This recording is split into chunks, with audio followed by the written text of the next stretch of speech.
Welcome back, Spurs fans, to Casa De Spurs. We got a special Memorial Day edition of the show today. We're all wearing camo, right? This is pretty good. Right. Wow. Sleeved camo. You even have a shooting sleeve on. I guess so. The thing is, the sleeves on this are so long and uncomfortable. Like, they're just stupidly long. Like, it goes all the way down past my elbow, basically. As if there weren't enough sleeves on your shirt to begin with. Yeah. I get you. Nice. So, anyway, worst or best $30 I ever spent in my life right here. I don't know. It's one or the two. Yeah. There's no in between. You were really pursuing that, so I'm glad you got it. I didn't want to talk a bunch of big game and then, not do it at the end there. Good. Anyway, back on the show tonight or today or whenever you're listening to this is we got Dan, we got Steven, we got me, I'm Trace. We're going to talk about, it's been about 21 years since the Memorial Day. 5 years. Well, since Robinson 21 years, yeah, since the 21 years since the Memorial Day Miracle. 25 years yesterday was when David Robinson won his only MVP award. Mm-hmm. And we're also going to talk about what might happen in Orlando if and when basketball resumes. But I think we have the Memorial Day Miracle queued up, don't we? We do, yeah. Let me cue this up. In case you don't remember how beautiful this was. That's right.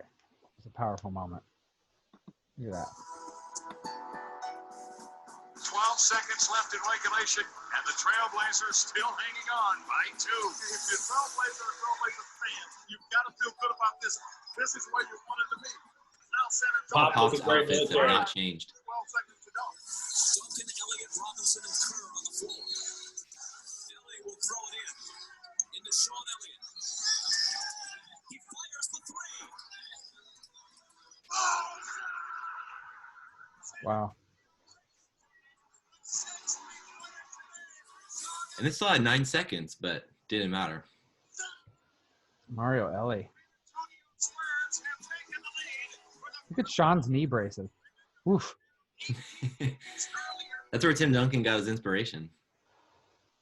That's powerful. That is powerful. A high school game here in Cleveland has a crowd of 10. What's that? But it's not just any high school game. It's phenom LeBron James against the #1 ranked. That's the next video. What's going on here? This is not LeBron James show. So that was it's funny how that shot was like so pivotal. That game was so pivotal. But the Spurs swept that series. Like, yeah. It's very reasonable that the Spurs lose that game and still win that series like 4-1 or something. But it just I feel like the lore of the Memorial Day Miracle has like far outgrown the context of what was actually going on at the time. I mean, Blazers were a good team though, so it's not like it would have been. I mean, that was definitely deflating, right? Like, you might consider that something akin to Ray Allen's 3-pointer in 2013 if you're. Well, I compare that to like the 0.4 seconds Derek Harper shot. And it just seems like there's 9 seconds left. It seems like, really? I mean, yeah. Derek only Spurs fans would really care about that. Right. Yeah. Well, that's who we are. So I feel like that was like the first like big moment in the Spurs dynasty. Like, I mean, like the first like big basketball moment. There were obviously, but there's probably like a big reason. We didn't really know how special this team was at that point.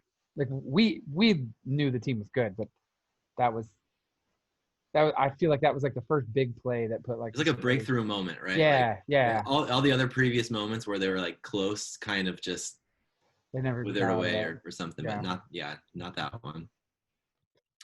I don't. Do you guys remember like watching that? Because I don't remember watching it. I actually don't remember watching it live. Like, I've seen it 100,000 times since, but I don't remember that. It was interesting seeing the players that they focused on. I mean, it was like you saw the glimpse of Mario, Ellie, and Duncan and Elliott embracing each other. But I don't remember who else besides. I mean, David Robinson. Like, who was the second unit on that team? Well, Avery Johnson was on that team. Yeah. Yeah. 99 Spurs. Yeah. Who else? Well, I saw Malik Rose over there. Yeah. Was Antonio Vinny Daniels? Was Vinny on that team? No. Will Perdue. Vinny left already. Oh, they had Jerome Kersey on that team. Yes. Well, I mean, he was one NBA of the champion Jerome Kersey, sir. Yeah, he was on the back nine at that point in his career. he was on the last two of the back nine. Yeah. And starting shooting guard Jaren Jackson. How about that? Oh. Wow. Yeah, he had some big moments. He was a clutch shooter. He had some big games. Kersey was kind of like David West before we had David West. He was one of those players we hated when he played for other teams, and then he came to Spurs. We're like, you're good. Yeah. Did you hate David West? Oh, I hated David West. He played for the Hornets. Yeah, that was the worst. Those battles against. Oh, that's true. I forgot about his Hornets years. That's right. Yeah, there were some. Have I not told you the story, like being in the Beehive? I think it's called the Beehive, which was stupid because they were Hornets, but yeah, right. I think it was called the Beehive, and having fans like throw stuff at me because I was wearing Spurs stuff. Yeah, I mean, no, did not like David West or Chris Paul when they played for Charlotte. Yeah, New Orleans. I mean, I've never liked Chris Paul, so that's whatever. Right. But hey, anyway, so there is a proposal that NBA GMs and I don't know, probably owners are going to discuss on Friday, getting the league back, finishing the season in Orlando with potentially 12 or 16 like regular season games is one proposal, or kind of just going straight to the playoffs after a few scrimmages like preseason style. The date finishing the season as late as November 1st, which seems kind of crazy, or as early as Labor Day, which a little more reasonable. Of the proposals that, or the potential proposals out there, Stephen, we'll start with you. What do you think, it's maybe two questions, but like what's your favorite and what do you think is the most likely? They could be the same, but. Well, my favorite is actually just like start the playoffs now and burn through it. Like I would give the playoff teams like, a couple weeks of like warm up and stuff, but like the season at this point is pretty much done anyways. Like things are kind of locked in. There's not a huge gap for anything. So I don't really understand the point of coming back and having like a mini season that's 12 games or whatever that's tacked on. So I'd rather just see them burn through and just go straight into the playoffs and not waste anybody's time. Because I also think too, you're going to start trickling into football season that way. And the last thing that you want is to be challenging your NBA finals or NBA playoffs ratings and competing with football in that. So in my mind, like the product is already like kind of tainted because of this. And so why would you try and further reduce your monetary revenue by, other than if you're just trying to get like more games like for local audiences or for your local markets. But I'd like to see that. And then what was the second part of the question? I guess it was what do you think is going to happen? What is your favorite? So. That being said, I think the exact opposite is going to happen. I think that the NBA is going to try and milk every ounce of basketball they can out of the season. And then the other crazy thing I saw, I think that was in Shams' thing, is like the season's going to end, and then like the next week is going to be the draft, and then they're going to open up free agency, and then like the next week is going to be training camp, and then they're going to try and start again like at Christmas for the next season. And then that scenario would burn a full season all the way through like the following August. I don't necessarily hate that new schedule. They could probably still play like roughly 76 to 82 games. That way you're getting away from the NFL again, and you're kind of adjusting the timing of the season. So I think that's what's going to happen, that they're going to try and milk as much basketball as they can out of this yeah. situation. Well, the 2010-2011 season started on Christmas Day after that lockout ended, and they still got 66 games in. So like that's a pretty I mean, it's crazy. Also, they were doing Spurs still won 50. Pretty sweet, winning 50. Like, give the Spurs 600 games, they may not win 50 this year, but 66 was enough to win 50 in 2011. But they were also playing back-to-backs a lot. There were way too many back-to-backs. And that's one of the things that's been changed is like now you can't play back-to-backs like that anymore. If they started the season in December, like maybe you're looking at 50 games 50, if yeah. they shortened it. But I think that they're still going to try and have a full season regardless of when they start it. Yeah, Dan, what do you think? What do you think is going to happen here? Well, we're in. I mean, as Spurs fans, we're kind of in a unique position, right? Because if you're a Clippers, Lakers, Bucks fan, you really care about finishing the season because you thought, oh, we might have won a title. Right. The Spurs, we're kind of in the same boat as the Warriors. For us, it's just a chance to give minutes to some of the up-and-coming guys, get some reps in, and see what we have in place for the next season, right? Yeah, you would think. You would think, but I also think, I mean, Steven approached it from the money perspective, and it was interesting. You just sort of you naturally went into that sort of mindset that, okay, well, you got to think about football season. I'm one of those fans that I don't watch NFL anymore. So the NFL and NBA and NHL and NBA can all be going on at the same time, and I'm just going to watch the NBA games. Right. But I think that is ultimately what's going to drive their decision making is going to be how much money they can make and what they think the market will be interested in, which is probably more games, not less. Yeah.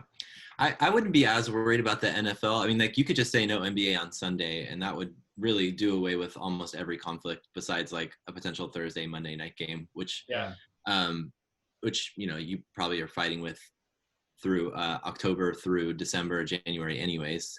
But I would be, I don't know what the overlap is, but you also have to think about baseball.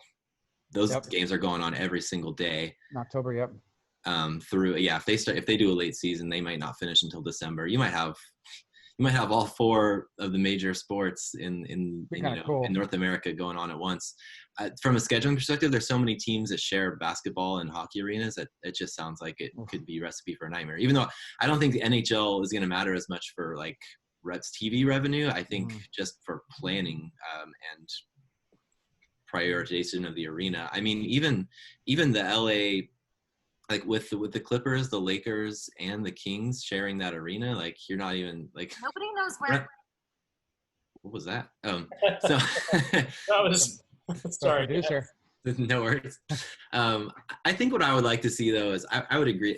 I think it'd be fun to just have like everyone who is not in the playoff picture right now do like a. They do like an NCAA style like consolation tournament. So if you're not in the top eight, NIT.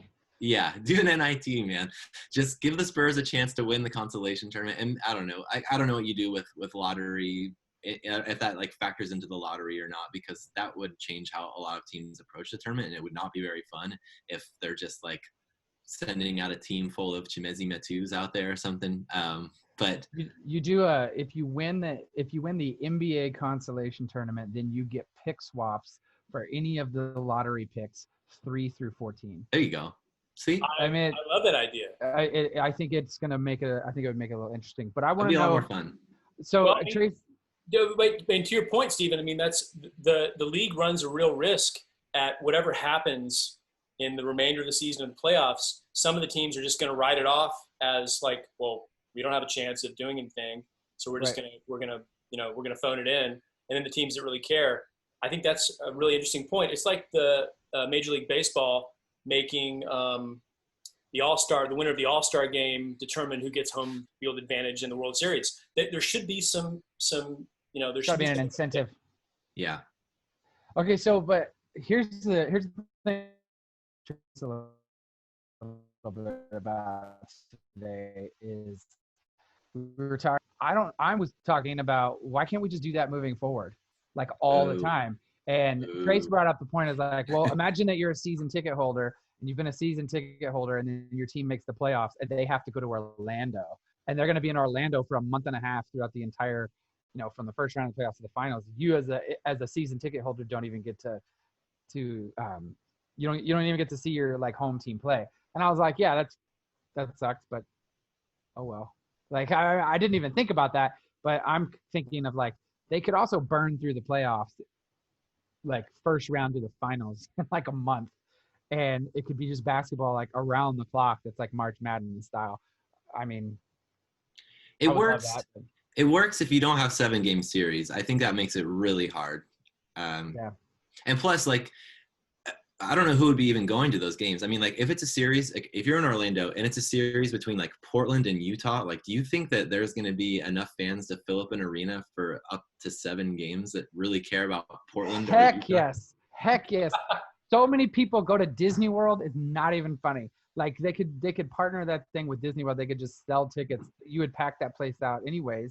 And I think that arena, I don't even think it's They're not going to care. You could give tickets away to people, but if I'm not a Portland Trailblazers fan and or a Utah Jazz fan and like some random game in Orlando. But you wouldn't go? Like if you were a season ticket holder, say like they couldn't say, all right, we're going to give you first access to buy 3 home games for your team's playoff, and then you get to go to Orlando for a week and watch 3 games. Like, first of all, I hate Orlando. I think it's the grossest place on earth.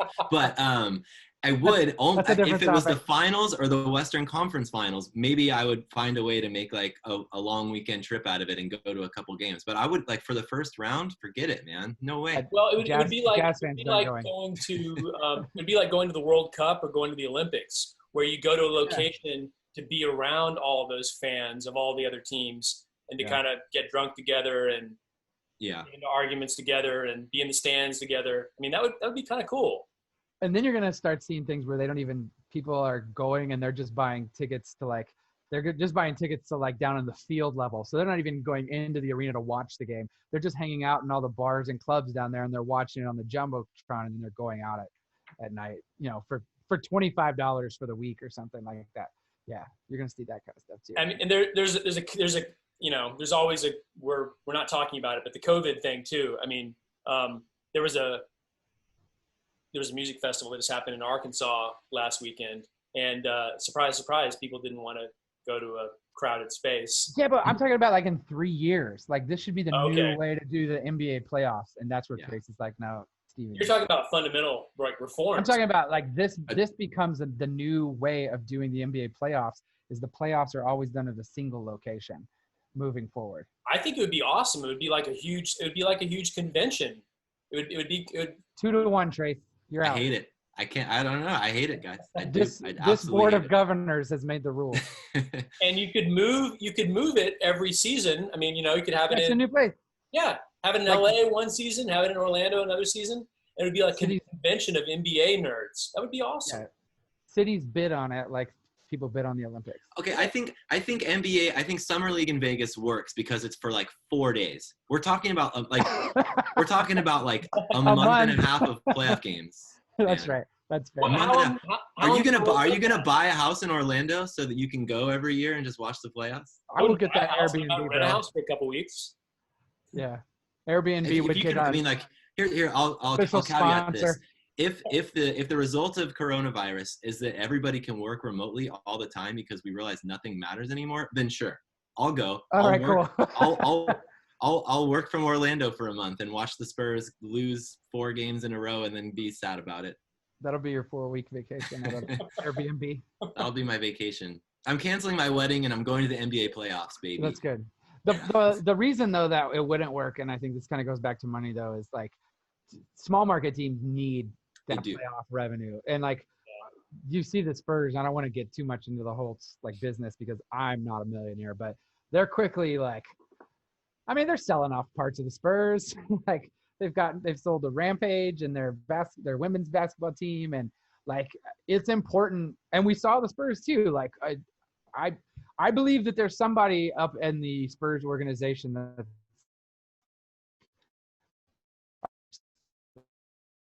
they're like, yeah, but have you seen our roster? And they're like, you guys need to make the playoffs. I don't care if you win in the playoffs, but I need those 4 games in the playoffs because we got to pay our staff extra, our ushers and everything like that. Like that revenue for a playoff basketball series matters. I think that revenue mattered more than it did the Spurs saying they need to keep their 22-year streak alive. So Trace, you're right on that front. Like not only is it going to be a little bit chaotic, but there's a lot of small market teams that are going to be hurting if they don't get that at least those 2 home games, in their gym. Yeah. Yeah. Fair point. Well, speaking of the Spurs in the playoffs, I don't know if this is actually relevant. 25 years ago, Spurs were in the playoffs, and David Robinson won the MVP that season. It was just yesterday, I think, that was the exact date that David Robinson won his MVP 25 years ago. He had, here we go. Whoa. Yeah. Look at that. Those are sweet uniforms, though, man. Yeah, those warm-ups are so great. You're muted, bro. I don't know if you care, but. Yeah, I'm muted. I mean, I'm muted. It's fine. Just Can you talking. hear that now? I'll talk over it. Yeah. I want those warm-ups back more than anything. Yeah. He led the league in scoring only because he scored 70 points in the last game of the season? Yeah, and there was some controversy over whether or not he was the other team let him score 71 games because they would rather have him be the leader in scoring than Shaq, I think. Yeah. Which I'm fine with. I love a little bit of controversy. You know, the Admiral was such – I don't know that we'll ever see another player like him again in a Spurs uniform or any other team. I remember seeing him when he played for the Navy in the NCAA tournament, and he scored like 50 points in a losing effort. But I'd never seen a big man handle a ball like that before. Like he could run a fast break by himself. Yeah, he was a pretty amazing athlete. Ben Simmons said that he still had the best body that he had ever seen. Like he was the first guy that he ever saw that was just like, wow. You know, guys, I have to say, like, I'm bitter about this particular. This has a bittersweet memory to me because I was at Game 5 of the Houston Rockets and Spurs in that series. Oh wow! And, I was a little kid. I must have been like 9 at the time, and I was so excited. David Robinson was like my first like hero. Like I liked Jordan, but David Robinson was like he was the star in my backyard. That guy got torched by the dream, man. I'm not trying to be ugly about it. I'm not trying to make him feel bad, but I remember just watching that as a little kid, just being like, why is this happening? Why is he scoring all these points? David Robinson. Why can't David Robinson stop him? My dad just being like, I don't know what to tell you, man. Like I'm curious about the same thing. He was a player that consistently had great games against David. He did. Yeah. He did. But it was like the dream was on a mission. Like the dream should have been receiving that trophy. Oh, that was painful to watch, man. Well, David Robinson's season, he got 73 of the first place votes, 901 points out of a max 1,050 in terms of voting. Pretty good. His season numbers, he averaged 3.2 blocks a game, 1.7 steals, 10.8 boards, and 27.6 points. Yeah. Just 17.5 win shares. That's like a quarter of the season just about, man. Like, and 1.7 steals. 1.7 steals. Yeah, amazing. Yeah. Was a big man in the 90s. You know what's crazy? This, like, you'll never see this anymore, but like the top 6 vote getters in the MVP that year were all big men. It was Robinson, O'Neal, Malone, Ewing, Olajuwon, and Barkley. Those were the top 6 vote getters for MVP. That's nuts. It wasn't like the next 2 were Pippen and Stockton. Yeah, I was gonna say in a league that had Pippen, Stockton, probably Gary Payton in it. Payton was after that, yeah. Like, but Pippen and Stockton were the only 2 non-big men that even got a first place vote. Like no one else. Weird times. Yeah. Also interesting that Dennis Rodman finished in the top 15 of voting for MVP that year, alongside Robinson in San Antonio. So. Wow. Yeah. Those two. Somebody voted for Dennis Rodman while like on the same team as David Robinson for MVP. I had a friend that ran into Rodman at North Star Mall, and he was like the least likely player to ever play for the Spurs because he had the shock of like, you know, he would change his hair color every couple of weeks. And, it's hard to believe that happened. Like I still like I don't like when I think about my childhood, I'm like, oh yeah, what the hell? Like they got Will Perdue in a trade for Rodman. Right, and Bob Hill, I think, was the coach too. Yeah. And then Greg was like, nah, you're fired. I'll do it. I can do that. I'll just run the whole thing here. Yeah. We got a few minutes left. Let's go on. We have about 7 or 8 minutes left. This is something that we used to do on the show back in the day, is have Steven. Yeah. What's bugging you on Twitter right now, on Spurs Twitter? It's the craziest thing I saw on Spurs Twitter. Okay, so I think our fan base is just wild. Like we are so not we're so accustomed to being in a good position and to be a good basketball team that it's really driving people nuts. And we are not prepared for the fact that we don't have a Hall of Famer on our roster at the moment. I don't think I don't want to start an argument that, Aldridge is going to be in the Hall of Fame. Like, let's not even go down that road right now. But Lonnie Walker posted this photo like of him just like lifting a weight the other day on Instagram. And everybody's like, oh man, season 3, it's going to be like Walker's time. And here he comes. Like, this is going to be his breakout year. Stop. Let this man be a 3rd-year player. Like, let him, he didn't even wow anybody with the few minutes that he had other than one game. And it was an amazing experience. But that was like an emotional like outburst. It was not like it was a consistent thing. Plus, we know that the guy's not going to get minutes. But everybody is so enamored with this idea that we have to push our young stars right into the Hall of Fame. We have to push them directly into like multiple all-star appearances.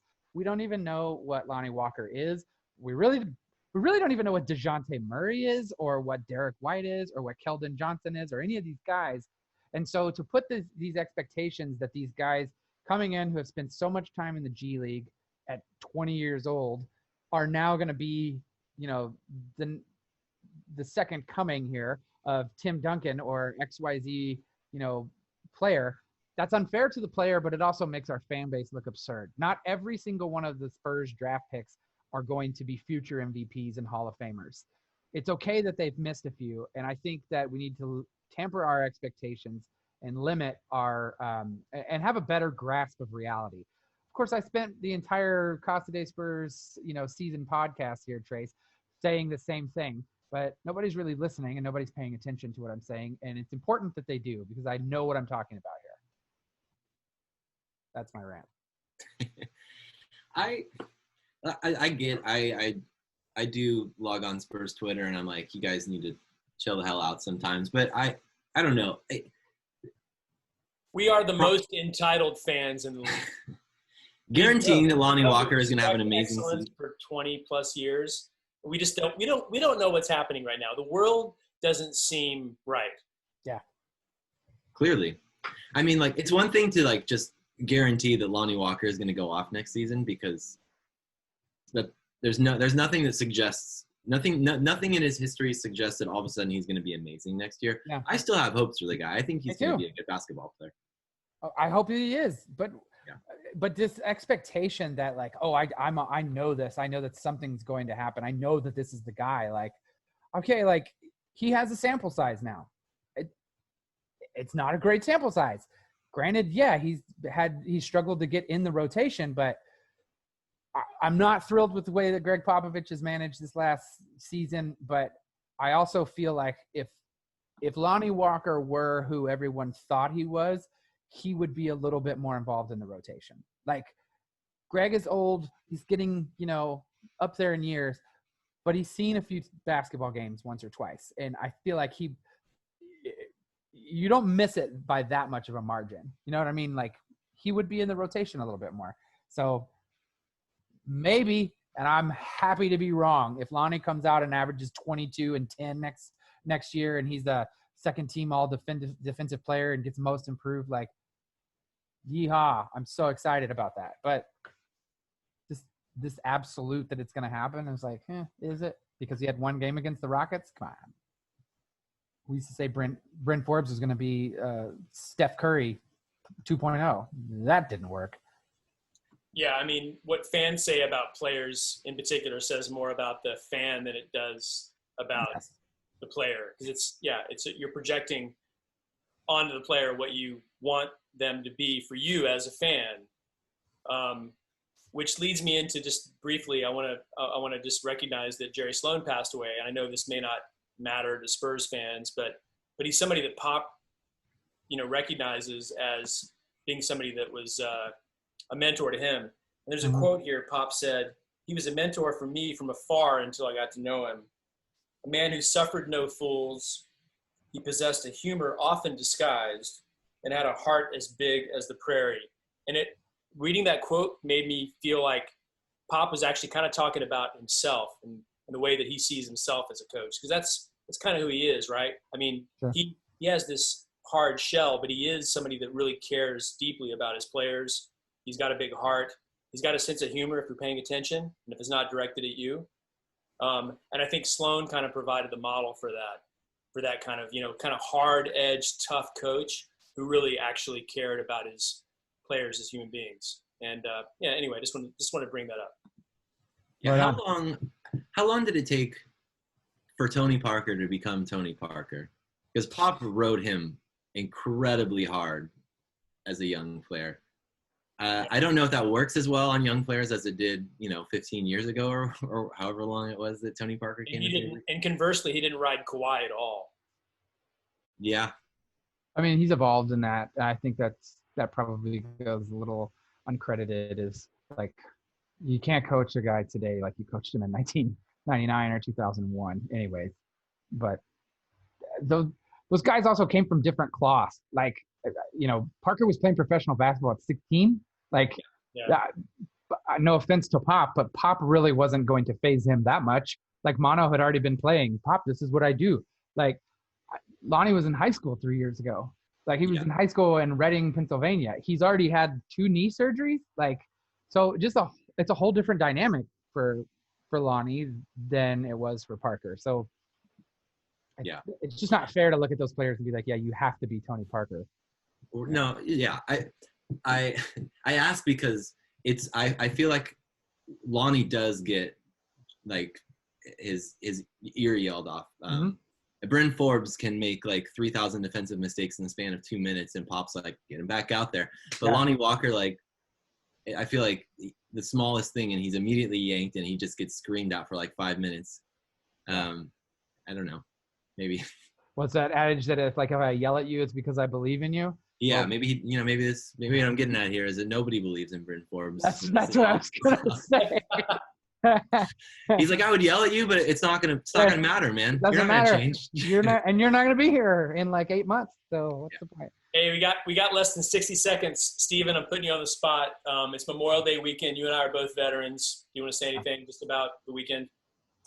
Man, I'm just grateful to be in this spot. I was fortunate enough to be safe while I was over there, and I didn't have a whole lot, but my grandfather was in the Navy for 20 years and he told me some stories. And so I'm just grateful for everybody that kind of paid that ultimate sacrifice. So if you know somebody that has, or your a family member has, just want to say thank you for all that. Yeah. Well said, man. Yeah. All right. Well, that's why I'm wearing this, man. It's for you, Steven. Thanks, man. Right on. All right, thanks, guys. That's a show. Remember, follow us on Twitter. It's at Casa De Spurs. You can find this as a podcast, as a video, on our smart URL. We post it to Twitter every time we launch a new episode, so keep an eye out for that. And if you have anything you want to hear us talk about on the show, you can still shoot us an email at podcast@casadespurs.com, and we will maybe talk about it. Yeah, but maybe. For Dan and Steven, thanks for watching, everybody. Go Spurs, go. Go Spurs, go.